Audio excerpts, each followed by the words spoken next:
నమస్తే. BRS party తిరిగి TRS పార్టీగా మారబోతోంది. ఎస్, ఇదే ఆలోచనలో బీఆర్ఎస్ పార్టీ అధినేత కేసీఆర్ ఉన్నారట. మరి ఇది వ్యూహమా లేదా తప్పుని సరిదిద్దుకునే ప్రయత్నమా? ఇవే ప్రశ్నలు ఇప్పుడు తలెత్తుతున్నాయి చాలా పెద్ద ఎత్తున. ఎందుకంటే టీఆర్ఎస్ పార్టీ అంటే తెలంగాణ రాష్ట్రంలో ఒక ఎమోషన్.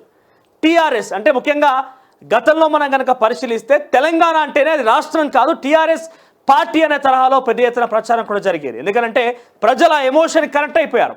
సో ఎవరు చూసినా టీఆర్ఎస్ జెండా పట్టుకున్న టీఆర్ఎస్ పార్టీ సభ్యత్వం కోసమైనా లేకుంటే టీఆర్ఎస్ పార్టీ అంటేనే ఒక తెలంగాణ అనే సెంటిమెంట్ని కేసీఆర్ కొంత రాబట్టగలిగారు. ప్రజలకు కూడా ఆయన యొక్క మాటలకు కావచ్చు, ఆయన యొక్క తాటికి కావచ్చు కొంత అహంకారం తెలిపే ప్రయత్నం చేశారు. కానీ ఎప్పుడైతే బీఆర్ఎస్ పార్టీగా ఆవిర్భవించిందో, ఆ బీఆర్ఎస్ పార్టీగా ఆవిర్భవించినప్పటి నుంచి బీఆర్ఎస్ పార్టీ ఒడిదుడుకులు ఎదుర్కొంటూనే ఉన్నది. ఏకంగా చిట్ట చివరన అసెంబ్లీలో కూడా కోల్పోయిన పరిస్థితి. ఏకంగా ఆ కుటుంబంలోని కీలకమైన వ్యక్తులందరి మీద కేసులు కావచ్చు, వాళ్ళకి సంబంధించి రకరకాల సిచ్యువేషన్స్ కొన్ని కూడా ఎదురవుతూనే ఉన్నాయి. ఎస్, ఇదే అంశానికి సంబంధించి మాట్లాడదాం. బీఆర్ఎస్ పార్టీ నుంచి తిరిగి టీఆర్ఎస్గా మార్చేది వ్యూహమా లేదా తప్పుని సరిదిద్దుకునే ప్రయత్నం? మనతో పాటుగా జాయిన్ అవుతున్నారు దేవిశ్రీ ప్రసాద్ గారు, X beverages corporation chairman, BRS party senior నాయకులు. నమస్తే అండి, గుడ్ మార్నింగ్. సో ఎట్లా చూస్తారు? వాయిస్ వినబడుతుంది నాది? వినబడుతుంది. ఎస్. సో ఎట్లా చూస్తారు? బీఆర్ఎస్ పార్టీ నుంచి టీఆర్ఎస్గా పేరు మార్పు అనేది ప్లాన్లో ఉన్నదని చెప్పి పెద్ద ఎత్తున ప్రచారం జరుగుతున్నది. అది నిజమా? ఒకవేళ నిజమా అయితే అది వ్యూహమా లేకపోతే తప్పుని సరిదిద్దుకునే ప్రయత్నమా? తొలి వెలుగు ప్రేక్షకులకందరికీ, వీక్షకులకందరికీ శుభాకాంక్షలు. మీకు కూడా. అంటే ప్రధానంగా టీఆర్ఎస్ అంటే ఒక ప్రాంతానికి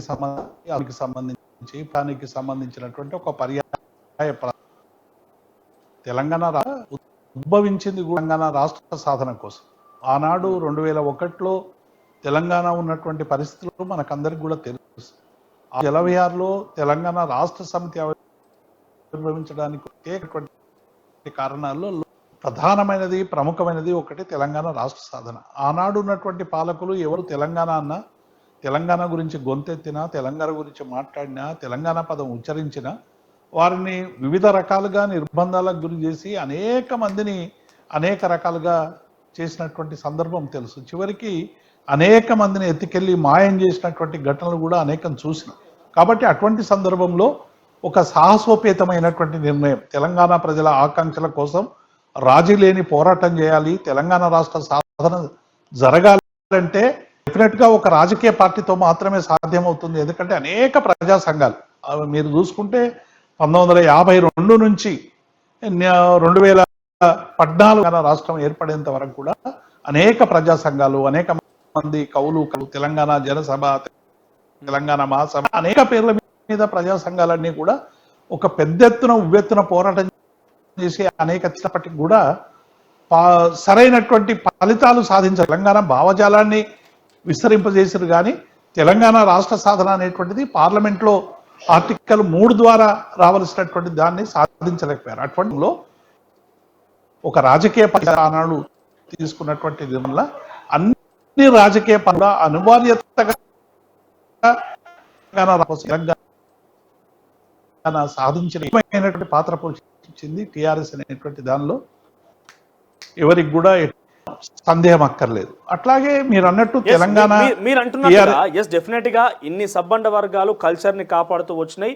ఆ ఉద్యమం 1960 నుంచి మొదలుకుంటే ఇప్పటిదాకా కొనసాగింది. కానీ టీఆర్ఎస్ పార్టీ అనేది ఒక రాజకీయ అస్తిత్వం కనబడింది. ఒక రకంగా చెప్పాలంటే తెలంగాణ అంటే ఒక రాష్ట్రం కాదు, పార్టీ అనే పరిస్థితి వరకు కూడా కొన్ని సందర్భాల్లో మనం ఉత్పన్నమవడం చూసినాం.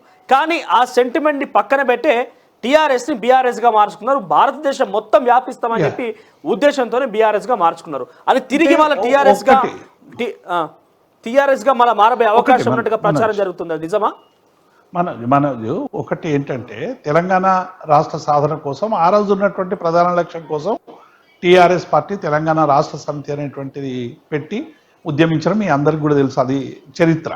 కాబట్టి తెలంగాణ రాష్ట్ర సమితి ఒక ఉద్యమ పార్టీ నుంచి రాజకీయ పార్టీగా పరిణితి చెంది తెలంగాణ రాష్ట్రంలో ఏముండాలి, ఎట్లా తెలంగాణ ప్రజలకు సంబంధించినటువంటి సమస్యలు పరిష్కరించాలి, తెలంగాణ మౌలిక సమస్యలు ఎట్లా పరిష్కరించాలనేటువంటి విషయంలో అధికారంలోకి వచ్చిన తర్వాత తెలంగాణ ప్రజలు ఆశీర్వదించి 2 సందర్భాల్లో తెలంగాణ రాష్ట్ర సమితికి అధికారం ఇచ్చినటువంటి విషయం మనకందరికీ కూడా తెలుసు. అయితే ఈ నేపథ్యంలో జాతీయ స్థాయిలో జరిగినటువంటి అనేక పరిణామాలు అంటే, ఒకటి, కేంద్రంలో ఉన్నటువంటి భారతీయ జనతా పార్టీ ప్రభుత్వం ఫెడరల్ స్ఫూర్తికి విరుద్ధంగా రాష్ట్రాలకు సంబంధించినటువంటి హక్కుల్ని అరించేసేటువంటి ప్రయత్నం, ప్రభుత్వ రంగ సంస్థల్ని నిర్వీర్యం చేసేటువంటి ప్రయత్నం, రిజర్వేషన్లు ఎత్తివేసేటువంటి ప్రయత్నం, మొత్తం రాష్ట్రాలన్నిటి కూడా మాకు రూపాయి ఇవ్వండి కానీ మేము అభివృద్ధి చేసుకుంటాం అనేటువంటి స్థితి డిజిటలైజేషన్ చేసినటువంటి సందర్భంలో కాంగ్రెస్ పార్టీ అయినా కనీసం భారతీయ జనతా పార్టీకి సంబంధించినటువంటి ఈ అడ్డగోలు వ్యవహారాన్ని, ఈ రాజకీయాల్లో ఉన్నటువంటి అరాచని సరైనటువంటి రీతిలో ప్రతిఘటించి ఒక దేశవ్యాప్తంగా ప్రజలకందరికి కూడా ఆసరగా ఉంటుందన్నటువంటి తరుణంలో అది పూర్తిగా విఫలమైనటువంటి నేపథ్యంలో ఒక 3వ ప్రత్యామ్నాయం ఉండాలి. ఈ 3వ ప్రత్యామ్నాయం వల్ల అనేక రాష్ట్రాలకు సంబంధించినటువంటి హక్కులు కాపాడబడతాయి, ప్రజల మౌలికాంశాలు తీర్చబడతాయి. దేనికోసమైతే కొట్లాడిందో తట్లాడిందో తెలంగాణ తెచ్చుకోవడం కానీ, తెలంగాణ వేగంగా అభివృద్ధి కావడానికి కానీ, అభివృద్ధి ముందుకు పోవడంలో కానీ కేంద్ర ప్రభుత్వం సంబంధించినటువంటి నిధులు సరైనటువంటి రీతిలో రావడం లేదనేటువంటి ఆవేదనతో, బాధతో కనీసం 3వ ప్రత్యామ్నాయం ఉంటే ఒక ప్రెషర్ గ్రూప్ గా ఉంటుందనేటువంటిది కేసీఆర్ కూడా 2వ సాహస ప్రయత్నం చేశారు మనోజ్ గారు. ఎందుకంటే అప్పుడు చాలా మంది అనుకున్నారు అసలు ఏంది ఈ 2 జాతీయ పార్టీలకు అడ్డంగా నిలబడడం. కేవలం ఇప్పుడు మీరు అంటున్నట్టుగా బీఆర్ఎస్ పార్టీకి సంబంధించి మార్పు బీజేపీకి వ్యతిరేకంగా అని చెప్తున్నారు. నేనేమంటున్నా అంటే, టీఆర్ఎస్ పార్టీగా ఉన్న రోజులు తెలంగాణ అస్తిత్వం కోసం తెలంగాణ ప్రజలు మిమ్మల్ని అంకరించారు. ఆ తర్వాత పరిణామాలు వేరుగా ఉన్నాయి. సరే, మీరు అంటున్నట్టుగా బీఆర్ఎస్ పార్టీ బీజేపీని విభజించడం కోసమే అయితే రాష్ట్రంలోని తెలంగాణ రాష్ట్రానికి సంబంధించి బీఆర్ఎస్ ఉంటే, ప్రాంతీయ పార్టీలుగా మహారాష్ట్రలో శివసేన ఉన్నది, కర్ణాటకలో ఇంకో పార్టీ డిఎంకే పార్టీ, అన్ని కూడా వాళ్ళ పేర్లు ఎక్కడ మార్చుకోలేదు. కానీ తెలంగాణ ఉండుకుంటూ కూడా తెలంగాణ అస్తిత్వాన్ని కాపాడుతూ ప్రయత్నం చేయాలి, కానీ పూర్తిగా పేరు మార్పు. మనోజ్, అది కొంతమంది అభిప్రాయం. ఆ అభిప్రాయం చాలా బలమైనటువంటి అభిప్రాయం ఉంది. మీరు చెప్పేటువంటి అభిప్రాయం పార్టీలో కూడా ఉండే, జనంలో కూడా ఉన్నటువంటి విషయం వాస్తవం. అయితే ఆ ప్రయత్నం సరైనటువంటి రీతిలో సత్ఫలితాలు ఇవ్వలేదనేటువంటి మాట కూడా వాస్తవం.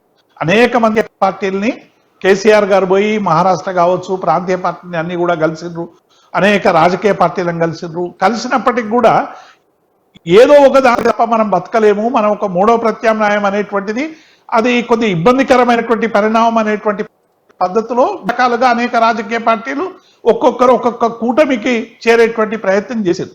ఇటువంటి సందర్భంలో మీరు అన్నట్టు మొన్న అధికారంలోకి మేము రాలేకపోయినాం. శాసనసభలో బీఆర్ఎస్ పార్టీ ఏర్పడ్డాక మాకు మొదటి ఫలితం. ఒక సూటి ప్రశ్న ఇక్కడ ఏంటంటే, ఎప్పుడైతే టీఆర్ఎస్ అనేది ఒక అస్తిత్వం, మీలాంటి అనేక మంది ఉద్యమించిన అనేక మంది నాయకులందరూ జాయిన్ ఒక అస్తిత్వం కోసం జాయిన్ అయ్యారు. కానీ బీఆర్ఎస్ పార్టీ మార్పు సందర్భంలో మీలాంటి వాళ్ళ అంగీకారం ఉండేనా? అంటే తెలంగాణ ఉద్యమకారులతో లేకుండా ఉద్యమంలో పాల్గొన్న వాళ్ళ అంగీకారం ఉండేనా? ఒకటి మనోజ్ గారు, ఎందుకంటే అప్పుడు ఉన్నటువంటి స్థితిలో డెఫినెట్ గా, ఎందుకంటే దేశ సమస్యలు ఈ 2 జాతీయ పార్టీల వల్ల ఏవైతే, ముఖ్యంగా కాంగ్రెస్, భారతీయ జనతా పార్టీ ఇన్ని సంవత్సరాలు అధికారంలో ఉన్నప్పటికీ కూడా ప్రజల మౌలిక సమస్యల్ని పరిష్కరించడంలో విఫలమైనటువంటి భావన, ఆవేదన మా అందరిలో కూడా ఉంది. కాబట్టి ఇటువంటి సందర్భంలో ఒక ప్రయత్నం మంచిదే. ఎందుకంటే టీఆర్ఎస్ పార్టీ ఆవిర్భవించిన తర్వాత అనేక ఫలితాలు వచ్చినాయి. డెఫినెట్ గా ఈ ఫలితాలు అంటే బీఆర్ఎస్ మారినంత పాత్రాన తెలంగాణ అస్తిత్వం కానీ, తెలంగాణ రాజకీయాలు కానీ, ఇతర ప్రాంతాలకు సంబంధించినటువంటి అస్తిత్వాల్ని గౌరవించే విధంగా ఉండాలి. భారతీయ జనతా పార్టీ కానీ, కాంగ్రెస్ కానీ ప్రాంతీయ అస్తిత్వాలకి సరైనటువంటి గుర్తింపు ఇవ్వలేదు, గౌరవం ఇవ్వలేదు. సరికదా ప్రాంతీయ పార్టీలన్నింటినీ కూడా ఏదో రకంగా కబలించాలని చేసినటువంటి ప్రయత్నానికి విరుగుడుగా ఆలోచన అనేటువంటిది పురివిప్పినటువంటి మాట వాస్తవం. అయితే అందులో మీరు అన్నట్టు మేము సరైనటువంటి పోయేసరికి అసలు బీఆర్ఎస్ ఆలోచనే తప్పు అనేటువంటి భావన నెలకొంటా ఉన్నది. కానీ ఇక్కడ ఇప్పుడు జరిగినటువంటి పరిస్థితి వల్ల శాసనసభలో ఎన్నికల్లో మేము ఓటమి చెందడం వల్ల మంది మా పార్టీ కార్యకర్తలలో కూడా మనం బీజం వల్ల మనకు ఈ ఇబ్బందులు వస్తా ఉన్నాయి, మనము టీఆర్ఎస్ కే కన్ఫైన్ అయిదాం, టీఆర్ఎస్ తెలంగాణ ప్రజల ఆకాంక్షల కోసమే కన్ఫైన్ అయిదాం అనేటువంటి ఆలోచన మొన్న ఈ మధ్యలో చాలా మందికి కూడా వస్తున్నటువంటి అంశాన్ని నేను ప్రస్తావిస్తా ఉన్నాను. కాబట్టి పార్టీ ఇవన్నిటిని కూడా అభిప్రాయాలు తీసుకున్నది. దేవప్రసాద్ గారు, ఒక విషయం ఏంటంటే మీరు అధికారంలో ఉన్నప్పుడు టీఆర్ఎస్ ని బీఆర్ఎస్ గా మార్చారు, అప్పుడు దేశ ప్రయోజనాలు గుర్తుకొచ్చినాయి. కానీ ఓడిపోగానే మళ్ళీ తెలంగాణ రాష్ట్రానికి వచ్చినాం అంటే మీకు ఓడిపోతే దేశ ప్రయోజనం అవసరం లేదనా? అట్లాగా అది కార్యకర్తల అభిప్రాయాలు మాత్రమే. ఓటమింత మాత్రాన, ఒక పార్టీకి సీట్లు రాలేనంత మాత్రాన తనకు ఉన్నటువంటి లక్ష్యాలను వెనక్కి తీసుకోవాల్సినటువంటి అవసరం లేదు. ఇవాళకి కూడా మేము బీఆర్ఎస్ పార్టీకి ఏవైతే ప్రస్తావించినామో ఇవాళ వేల కొలది టీఎంసీలు వృధాగా పోతా ఉన్నాయి. వాటిని అన్నింటినీ అట్టుపట్టుకొని దేశంలో ఉన్నటువంటి వాళ్ళకందరికీ కూడా రైతాంగానికి సమృద్ధిమైనటువంటి నీళ్లు అందించాలి. విద్యుత్కు సంబంధించి ఇంత విద్యుత్ ఉత్పత్తి ఉన్నప్పటికీ కూడా, అవసరాలు ఉన్నప్పటికీ కూడా సరైనటువంటి విద్యుత్ సరఫరా చేయడంలో, కన్జ్యూమర్స్కి ఇవ్వడంలో విఫలం అవుతా ఉన్నాం. ఇది ఇన్ని రోజులు ఈ పార్టీలు చేయలేదు అనేటువంటి విషయం మీద ఇవన్నీ కూడా ఒక ఎజెండాగా, స్పష్టమైనటువంటి ఎజెండా పెట్టుకొని పోయినాం. ఆ ఎజెండానే ఉంది. ఓడిపోయినంత మాత్రాన అంటే మేము నడకేయడం, మేము అడుగులేయడం కొంత వెనక్కి జరగవచ్చు, కానీ మా లక్ష్యంలో ఎటువంటి మార్పు లేదు. మనోజ్ గారు, డెఫినెట్ గా ఇవాళ బీఆర్ఎస్ మేనిఫెస్టోలో ఏ అంశాలైతే జాతీయ రాజకీయాల్లో ప్రభావితం చేయాలనుకున్నామో వాటినే ముందుకు తీసుకుపోతా ఉన్నాం. మీరు అన్నట్టేదో టీఆర్ఎస్ పార్టీగా టీఆర్ఎస్ అనే మార్పు అనే ప్రచారం నిజమా అబద్ధమా? ఒకవేళ జరిగితే ఇప్పటికైతే పార్టీలో అది సీరియస్ గా మీరు అన్నట్టు కొంతమంది కార్యకర్తల అభిప్రాయం ఉంది టీఆర్ఎస్ పార్టీగానే ఉంటే, అంటే ఇది రాజకీయ పరిపక్వతకు సంబంధించినటువంటి అంశం మనోజ్ గారు. ఎందుకంటే ఒక లక్ష్యాన్ని ఛేదించే ముందుకు పోతున్నటువంటి తరుణంలో అవంతరాలు ఎదురు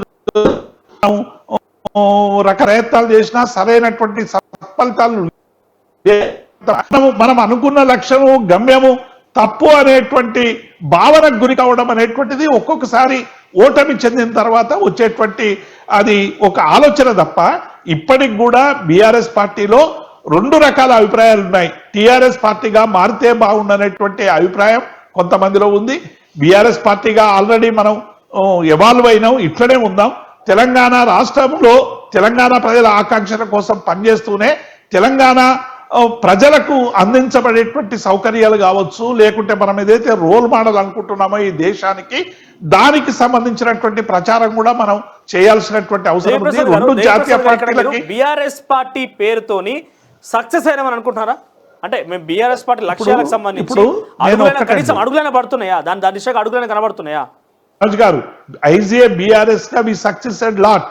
ఎందుకంటే ఈ దేశంలో ఉన్నటువంటి అనేక సమస్యల్ని, ఈ రెండు జాతీయ పార్టీల దాదాగిరిని, ఈ రెండు జాతీయ పార్టీలకు సంబంధించినటువంటి భావజాలాన్ని, ఒక ప్రత్యామ్నాయ భావజాలాన్ని మేము బలంగా దేశవ్యాప్తంగా తీసుకొని పోయాం.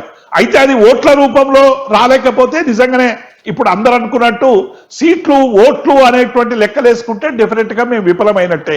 కానీ భావజాలంగా ఈ రెండు జాతీయ పార్టీలను ఎండగట్టడంలోనూ, రెండు జాతీయ పార్టీల వైఫల్యాలని ప్రజలకి ఎత్తి చూపడంలోనూ మేము చాలా సక్సెస్ అయ్యామని మేము భావిస్తా ఉన్నాం. అంటే బీజేపీ కాంగ్రెస్ యొక్క విధానాలు ఎత్తి చూపిరా మీరు అనుకుంటున్నారా సక్సెస్ అయిన యొక్క విషయంలో? డెఫినెట్ గా ప్రయత్నం జాతీయ వ్యాప్తంగా విస్తరించాలని ప్రయత్నం. ఆంధ్రప్రదేశ్ లో కమిటీలు వేసిరు, ఆ కమిటీలు ఏడున్న అర్థమైతే ఇప్పుడు ఆంధ్రప్రదేశ్ ఎన్నికలు వస్తున్నాయి, మీ ప్రస్తావన లేదు. మీతో పాటుగా సరిసమానంగా మీ కూటమిలో భాగస్వామి అయ్యేందుకు వచ్చినటువంటి తమిళనాడుకు సంబంధించినటువంటి పార్టీలు కానీ, కర్ణాటకకు సంబంధించి పార్టీలు ఏడమైనాయో అర్థం కాని పరిస్థితి. మహారాష్ట్రలో కమిటీలు వేసిరు, కొన్ని ఎన్నికల్లో సైతం మార్కెట్ ఎన్నికల్లో పోటీ చేసిరు, అక్కడ రాజీనామాలు చేసినా కూడా ప్రస్తావన. అంటే ఇక్కడ దేశప్రసాద్ గారు, మీరు చాలా సీనియర్ నాయకులు, రాజకీయంగా ఉద్యోగం నుంచి వచ్చిన వ్యక్తి మీరు. నేనేమంటున్నా అంటే మీరు ఏ లక్ష్యాల కోసమైతే బీఆర్ఎస్ పార్టీ నిర్ధారించుకున్నారో ఆ లక్ష్యాలకు సంబంధించి ఆ వేటులో మీరు విఫలమయ్యారు బీఆర్ఎస్ పార్టీ అనేది ముమ్మాటికి వాస్తవమా కాదా? మనోజ్ గారు, వ్యవస్థాపరంగా మేము వాటిని అన్నింటినీ బలోపేతంగా కొంత ఇప్పుడున్న స్థితిలో వాటికి వ్యవస్థాపరంగా మేము సరైనటువంటి ప్రయత్నంలో కొంత లోపం ఉన్నటువంటి మాట వాస్తవమే. ఎందుకంటే మేము ఇక్కడ తెలంగాణ రాష్ట్రంలో పోగొట్టుకున్నాం, తెలంగాణ రాష్ట్రంలో మళ్ళీ ఇక్కడ ఒక బలమైనటువంటి ప్రత్యర్థుల్ని ఎన్నుకునేటువంటి సందర్భంలో ఉన్నాం. పార్లమెంట్ ఎన్నికలు వస్తూ ఉన్నాయి. మిగతా రాష్ట్రాల్లో సమయం ఇచ్చి, టైం ఇచ్చి వాటిని గైడ్ చేసేటువంటి పరిస్థితి ఇప్పుడు లేదు. కానీ నేను ఏమంటున్నా, ఇది కేవలం సీట్లు, ఓట్లు, కొన్ని రాష్ట్రాలలో కమిటీల ఏర్పాటు దగ్గరనే మనం చూస్తే విఫలమైందని ఎవరైనా అనుకోవచ్చు. కానీ ఇవాళ అన్ని రాష్ట్రాల్లో కూడా బీజేపీ కాంగ్రెస్ తెలంగాణ రాష్ట్రం విభజించడం కాదు కదా, ఇతర రాష్ట్రాలతో పాటుగా వెళ్తేనే మీ పార్టీ యొక్క లక్ష్యం నెరవేరినప్పుడు ఇప్పుడు మనోజ్ గారు ఎవ్వరు కూడా ఒక బేస్ ఏరియా లేకుండా మనం అన్ని రాష్ట్రాల్లో పోరాడలేం. పోరాడంటే ఎన్నికలలో పోటీ చేయొచ్చు, అక్కడొకటి అక్కడొకటి. కానీ ఇలా తెలంగాణ అనేది మన బేస్ ఏరియా. ఢిల్లీకి పోతే కేసీఆర్ గారికి స్వాగతం పలికినామని చెప్పి అనేకంగా ఫ్లెక్సీలు దర్శనం ఇచ్చినాయి, గుజరాత్ ఇప్పుడు కూడా రాజస్థాన్ దర్శనం ఇచ్చినాయి, మహారాష్ట్రలో ఏకంగా కొన్ని కోట్ల జనాభాతో మీరు మెంబర్షిప్ చేయబోతున్నాం అన్నట్టుగా చెప్పి లక్షల జనాభాతో మీరు సమావేశం ఏర్పాటు చేసుకున్నారు. ఆంధ్రప్రదేశ్ పక్క రాష్ట్రంలో కమిటీ ఏర్పాటు చేసిరు. అంటే ఇన్ని చేసినా కూడా ఎందుకు వాటిని పట్టించుకోవడం లేదు? అంటే ఎందుకు వాటిని నీరు గారిపోతున్నాయి? మీ లక్ష్యం బీజేపీ కాంగ్రెస్ ని విభేదించడం కదా.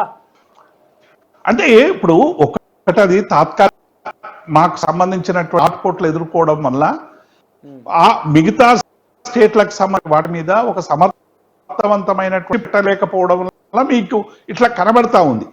కాబట్టి ఇలా దేశవ్యాప్తంగా కేసీఆర్ గారు ఓడిపోయినంత మాత్రాన, మాకు అధికారంలోకి రాకపోయినంత మాత్రాన ఆదరణ మిగతా రాష్ట్రాల్లో తగ్గిందనేటువంటి అర్థం కాదు. కేసీఆర్ గారు ఒక అద్భుతమైనటువంటి రాజనీతిజ్ఞుడు, ప్రజలకు సంబంధించినటువంటి కనెక్టివిటీ సాధించడంలోనూ, ప్రజా సమస్యలు వివరించడంలోనూ కూడా గొప్ప నాయకుడు అనేటువంటి భావన ఇప్పటికీ పోలేదు. మేధస్సు కలిగిన వ్యక్తి రాజకీయ నాయకుడే. ఎందుకు తెలంగాణలో ఓడిపోయినంత మాత్రాన ఎక్కడ తనకు కునిగిపోయినట్టుగానో, ఎక్కడ తనకు విభేదించినట్టు కాదు. తెలంగాణ నుంచి ఒక వ్యక్తి జాతీయ రాజకీయాలకు పోతున్నప్పుడు ఇతర రాష్ట్రాల్లో ఎక్స్పాన్షన్ కోసం ప్రయత్నం చేసి ఎందుకు మధ్యలో నిర్వహించిండు? అంటే మీ పోరాటం ఆపేసిరా? మీ బీఆర్ఎస్ లక్ష్యం ఆగిపోయిందా? మనోజ్ గారు, కాంగ్రెస్ పార్టీ ఇప్పుడు ఒక 125 సంవత్సరాల చరిత్ర ఉన్నటువంటి పార్టీ. ఇలా 544 సీట్లకు పోటీ చేయలేనటువంటి ఒక అనివార్య స్థితిలో ఉన్నటువంటి పార్టీ. అది విఫలమైందని అంటారా మీరు? నేను ఏమంటున్నా, సందర్భాన్ని బట్టి పోటీ చేయకపోవడం వల్ల కాంగ్రెస్ పార్టీ విఫలమైంది అనేది 10 సంవత్సరాలు చేస్తూనే వస్తున్నాం. వాళ్ళకు నాయకత్వ లోపం అన్నారు, విభేదాలు వచ్చినాయి కదా. ఇప్పుడు మీకు అన్ని రకాల వెసులుబాటు ఉంది. బీఆర్ఎస్ పార్టీకి సంబంధించి కొంత కేసీఆర్ లాంటి ఒక డైనమిక్ లీడర్ ఉన్నాడు. తర్వాత కొన్ని పార్టీ విస్తరించే ప్రయత్నం జరిగింది. అయినప్పటికీ మీరు నిర్దేశించుకున్నటువంటి లక్ష్యం ఎందుకు ముందుకు తీసుకెళ్ళలేకపోతున్నారు? నన్ను చెప్పనండి. ఇప్పుడు ఏంటంటే, మేము పార్టీగా వ్యవస్థాకృతంగా అక్కడ రూపొందించబడాలి, లేకుంటే ప్రజల అభిమానం పొందాలంటే డెఫినెట్ గా అక్కడ సదాబ్ది సాయిల్స్ ఎవరైతే అక్కడ ఆ స్థానిక నాయకత్వం ఉంటుందో ఆ నాయకులు బలమైనటువంటి నాయకత్వం దొరకాలి. రెండవది, దాన్ని ఎప్పటికప్పుడు మేము గైడ్ చేసేటువంటి వ్యవస్థీకృతమైనటువంటి నిర్మాణం ఉండాలి. వీటిలో కొంత లోపించింది కాబట్టి మేము వాటిని అందుకోలేకపోతున్నాం తప్ప, అదేదో మేము ఇప్పుడు పార్లమెంట్ ఎలక్షన్స్ వస్తా ఉన్నాయి, మేము ఇక్కడ కేంద్రీకరించాల్సినటువంటి సందర్భం వస్తా ఉంది.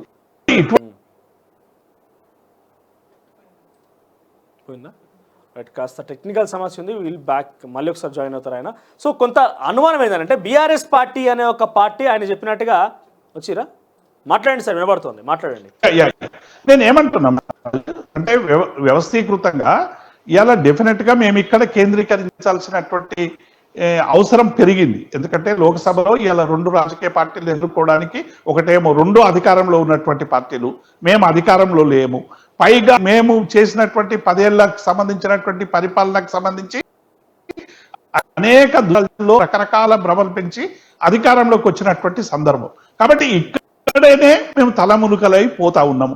మిగతా రాష్ట్రాల్లో విస్తరించడానికి అవసరం ఉంది. డెఫినెట్ గా అది భవిష్యత్తులో మీకు కనబడుతుంది. ఇప్పుడు తాత్కాలికంగా మేము ఒక అడుగు వెనకేసినంత మాత్రాన 2 అడుగులు ముందుకు వేయడానికే తప్ప టోటల్ గా రిట్రీట్ కావడానికి కాదు. డెఫినెట్ గా మీరు అన్నట్టు మేము మా దగ్గర ఏవో కొన్ని లోపాలని సరి చేసుకోవాలి, వ్యవస్థీకృతమైనటువంటి లోపాలని ఇంకా సమర్థవంతమైనటువంటి నాయకత్వాన్ని అందించేటువంటి ప్రయత్నం ఇతర రాష్ట్రాల్లో చేయాల్సినటువంటి అవసరం ఉంది. మేము అనుకున్న లక్ష్యం నెరవేరలేదు, మేము కూడా లక్ష్యాన్ని మీరు అంటున్నట్టుగానే చాలా మంది బీఆర్ఎస్ కార్యకర్తల నుంచి బీఆర్ఎస్ ని టీఆర్ఎస్ గా మార్చాలని ఒక వినతి కానీ వాళ్ళ నుంచి ఒక విన్నపం వస్తుందని అంటున్నారు కదా. ఒకవేళ అటువంటి సిచ్యువేషన్ లో కేసీఆర్ ఏ మాట కూడా జవదాటకుండా దాన్ని ఫాలో అయ్యేటువంటి కార్యకర్తలు ఈరోజు కేసీఆర్ వ్యూహాన్ని, కేసీఆర్ యొక్క ముందడుగునే తప్పుపడుతున్నారు. అంటే కేసీఆర్ వ్యూహం పార్టీ ఒక రాజకీయ నాయకుడు ఒక మాట అనుకుంటే దాన్ని వెనక్కి తీసుకోవద్దని ఎక్కడ ఉందా మనోజ్ గారు?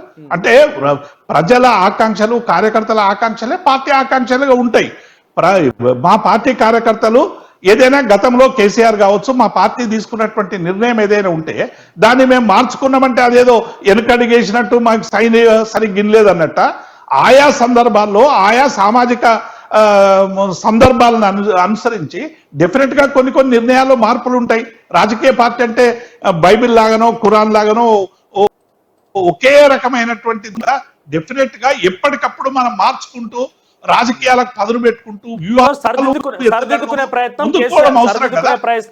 సరిదిద్దుకునే ప్రయత్నం కేసీఆర్ చేస్తున్నారంటారు. అయితే డెఫినెట్ గా పార్టీలో ఉండేటువంటి అనేక అంశాలు సరిదిద్దుకునేటువంటి ప్రయత్నం చేస్తాడు కదా, ఎందుకు చేయడు? ఇప్పుడు మేము ఇన్ని సంక్షేమ పథకాల అభివృద్ధి ఇచ్చినప్పటికీ కూడా మాకు ఓటమి వచ్చింది. ఎట్లా వచ్చింది అనేటువంటిది మేము ఎత్తుక్కోవాలి కదా. ఎట్లా ఎత్తుకున్నాం? కాంగ్రెస్ పార్టీ చేసినటువంటి దుష్ప్రచారానికి ప్రజలు లోనయ్యిందంటే ఎక్కడో మేము ఫెయిల్ అయినట్టే కదా. డెఫినెట్ గా వాటన్నిటిని సరిదిద్దుకొని భవిష్యత్తులో కూడా కట్టుకుంటాం. రాజకీయాల్లో ప్రజెంట్ సినారియా మొత్తం గమనిస్తున్నారు మొత్తం కూడా. సో ఒకవైపు కవిత అరెస్ట్ కావచ్చు, ఒకవైపు ఫోన్ ట్యాపింగ్ అంశాలు, కాళేశ్వరం మీద విచారణ, విద్యుత్ సంస్థల మీద విచారణ, మరోవైపు ప్రభుత్వంలో గత ప్రభుత్వం ప్రవేశపెట్టిన పథకాల విషయంలో విచారణ, ఇట్లా వరుసగా కొనసాగుతూనే ఉన్నాయి. కానీ ఇన్ని పెద్ద ఎత్తున గత ప్రభుత్వం మీద కేసీఆర్ కుటుంబీకుల మీద ఇన్ని రకాలుగా జరిగినప్పటికీ ఎందుకు కేసీఆర్ మౌనంగా ఉన్నాడనంటే కేసీఆర్ దగ్గర సమాధానం లేకనా, లేకుంటే కేసీఆర్ ఇంకేదైనా ఆలోచనలో ఉన్నారు అంటే ఒక ప్రశ్న ఉత్పన్నమవుతుంది. ఏం సమాధానం చెప్తారు? వస్తలే వెళ్ళిపోయినా ఉందా? దేవప్రసాద్ గారు వినబడుతున్న వాయిస్ మీకు? వినబడుతుంది. ఎస్, ఇంత పెద్ద ఎత్తున కొన్ని కాళేశ్వరం ప్రాజెక్టు, విద్యుత్ సంస్థలు గత ప్రభుత్వం విచారణ ఉన్న కవిత మీద అరెస్ట్, సొంత కూతురు అరెస్ట్ అయినప్పటికీ ఇంతవరకు కేసీఆర్ కనీసం స్పందించలేదు, మాట్లాడలేదు. అంటే కేసీఆర్ మౌనంగా ఉన్నాడా, లేకపోతే ఎక్కడ తన దాకా వస్తుందని ఒక భయాందోళనకు గురవుతున్నాడా అనే ఒక అనుమానం కూడా ఉన్నది. కేసీఆర్ గారు మా పార్టీ నాయకురాలు, మొత్తం పార్టీ స్పందించి చేస్తా ఉన్నాడు. తన కూతురుకు సంబంధించినటువంటి అంశం కేసీఆర్ అరెస్ట్ కూడా స్పందించడు. కానీ మీరు అన్నట్టు పత్రికల్లో స్టేట్మెంట్ల ద్వారా స్పందించింది కేసీఆర్ గారు కూడా మా పార్టీ. కేసీఆర్ గారు తన సొంత కుటుంబ సభ్యులకు జరిగినటువంటి దానికంటే కూడా సమాజంలో ఏదైనా జరిగితే తీవ్రంగా స్పందిస్తారు. కాబట్టి మేమందరం స్పందించిన మా వర్కింగ్ ప్రెసిడెంట్ గారు, మా హరీష్ రావు గారు మొత్తం ఢిల్లీకి పోయి న్యాయ నిపుణులతో చర్చించారు. ఇదంతా కూడా పొలిటికల్ వెండేటాతో భారతీయ జనతా పార్టీ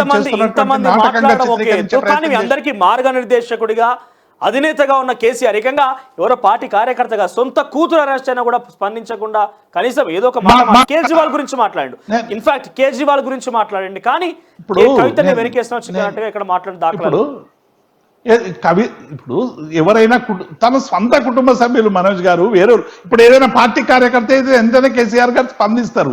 కవిత గారు కుటుంబ సభ్యులు గనక వారు వెంటనే స్పందించలేదు. వాళ్ళు అనేక రకరకాలుగా ఉంటాయి ఇష్యూస్. మేము కేజ్రీవాల్ సంబంధించి స్పందించడం కదా. తర్వాత కవిత గారి గురించి కార్యకర్తలకు అనేక మందికి అనేక రకాల విషయాలు మా దగ్గర చెప్పి ఇది ఎట్లా ఉంది ఏంటి అనేటువంటి విషయాన్ని మాకు. కాబట్టి అటువంటి ప్రతిపక్ష నాయకులు ఈ విషయాలనే ప్రధాన సో రిపీటెడ్ కొంత టెక్నికల్ సమస్యతో వస్తుంది. సో మొత్తం మీద ఇప్పటి వరకు కేసీఆర్ ఒక రాజనీతిజ్ఞుడిగా ఒక రాజకీయాల్లో కొంత దురంధరం, ఎందుకంటే ఎమ్మెల్యే నుంచి మంత్రి, డిప్యూటీ స్పీకర్, ఆ తర్వాత కేంద్ర మంత్రిగా, ఈరోజు రెండు సార్లుగా ముఖ్యమంత్రిగా, వివిధ రాజకీయంగా సంపూర్ణ అనుభవం ఉంది. కానీ ఇప్పుడు చోటు చేసుకునే పరిస్థితుల దృష్ట్యా కొన్ని ఆయన ఎట్టి పరిస్థితుల్లో స్పందించకపోవడం కానీ వాటి నుంచి విభేదించకపోవడం కానీ కొంత అనుమానం తావిస్తుంది. లైన్లో ఉన్నారా? ఒక్కసారి చెప్పండి. ఇప్పుడు అంటే కేసీఆర్ గారు ఒక సుదీర్ఘమైనటువంటి రాజకీయ నాయకుడు. ఆయన చాలా సందర్భాల్లో చెప్పిండు. ఎందుకంటే కుటుంబ సమస్యను స్పందించకపోవడం అనేది అది ఒక ఇష్యూనే కాదు. ఎందుకంటే పార్టీ మొత్తం పార్టీ అంటే కవిత అరెస్ట్ అయింది లిక్కర్ స్కామ్ విషయంలోనే కవితను ఈడీ విచారణలో తీసుకుని కస్టడీ తీసుకుని విచారిస్తుంది. ఇదే సేమ్ అంశంలో అరవింద్ కేజ్రీవాల్ కూడా ఈడీ కస్టడీ తీసుకుంది. అరవింద్ కేజ్రీవాల్ యొక్క అరెస్ట్ తప్పిదమని చెప్పి మాట్లాడినటువంటి కేసీఆర్ ఎందుకు కవిత విషయంలో మాట్లాడడం లేదు? అంటే కవితను కూడా తప్ప అట్లా కాదు, కవితను అరెస్ట్ చేయడం కూడా తప్పనే కదా, ఏవను కేజ్రీవాల్ కదా ఈ కేసు మొత్తం. ఇది విధానపరమైనటువంటి నిర్ణయంలో భాగంగా తీసుకున్నటువంటి నిర్ణయం. విధానపరమైనటువంటి నిర్ణయాల్లో జరిగినటువంటి అవకతవకల మీద ఇలా భారతీయ జనతా పార్టీ కావాలని ఒక ఫ్యాబ్రికేటెడ్ కేసు పెట్టి అటు ఆపును కానీ ఇటు మమ్మల్ని కానీ పూర్తిగా అణిచివేయడానికి, నిర్వీర్యం చేయడానికి, తద్వారా కేసీఆర్ మనం గురి చేయడానికి తీసుకున్నటువంటి నిర్ణయంలో భాగంగా జరిగింది కవిత అరెస్టు. మేము అందరం కూడా చెప్తున్నాం, ఇప్పుడేం తేలింది లేదు. ఇన్ని రోజులైంది, సంవత్సరంన్నరగా భూతద్దాలు పెట్టి చూస్తా ఉన్నారు. ఏకేం దొరకనటువంటి స్థితి, అప్రూవల్ స్టేట్మెంట్ ఆధారంగా ఆ మీద కేసు పెట్టేటువంటి ప్రయత్నం చేస్తా ఉన్నారు. ఇంట్లో మా పార్టీ ఇంటోటో పార్టీ కవిత గారి అరెస్టు అక్రమం అనేటువంటి విషయంలో కేసీఆర్ గారి దగ్గర నుంచి కింది స్థాయి వరకు మేమందరినీ ఒకే లైను, కవిత గారి అరెస్ట్ను ఇది కేవలం పొలిటాతో చేసింది అనేటువంటి విషయాన్ని మేము ఇబ్బంది. కేసీఆర్ గారు ప్రకటన ఇవ్వాలి అంటే కేసీఆర్ గారు ప్రకటన, కేసీఆర్ గారికి లేకుండానే మేమందరం ప్రకటన ఇచ్చి రోడ్డు మీదకి వచ్చి ధర్నాలు చేస్తామా? ఎట్లా చేస్తాం? అంటే సొంత కూతురు అరెస్ట్ అయినా కూడా స్పందించకపోవడం అంటే కొంత అనుమానాలు ఇస్తుంది. సార్, ఇంకొక విషయం ఏంటంటే దేవిప్రసాద్ గారు, పార్లమెంట్ ఎన్నికలు వచ్చిన, అసెంబ్లీ ఎన్నికల్లో కొంత మీరు ఇబ్బంది పడ్డ మాట వాస్తవం. కొంత అక్కడ మీరు సీట్లు కోల్పోయారు. మీ పార్టీ నుంచి చాలా మంది కాంగ్రెస్ పార్టీకో బీజేపీకో వెళ్తున్న పరిస్థితి. సో ఈ నేపథ్యంలో పార్లమెంట్ ఎన్నికల షెడ్యూల్ ఆల్రెడీ విడుదలైంది. ప్రచారం ముమ్మరంగా ఆ పార్టీలు కొనసాగిస్తున్నాయి. మీ పార్టీకి సంబంధించిన కీలకమైన వ్యక్తులుగా ఉన్న హరీష్ రావు కానీ, కేటీఆర్ కానీ వీళ్ళిద్దరు కూడా కొంత కవిత విషయంలో ఢిల్లీకి అటు తిరగడంలో కొంత బిజీగా ఉన్నారు.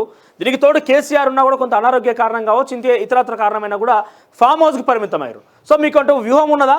మీకు 0 సీట్లు అంటూ కాంగ్రెస్ పార్టీ బీజేపీలు చెప్తున్నాయి.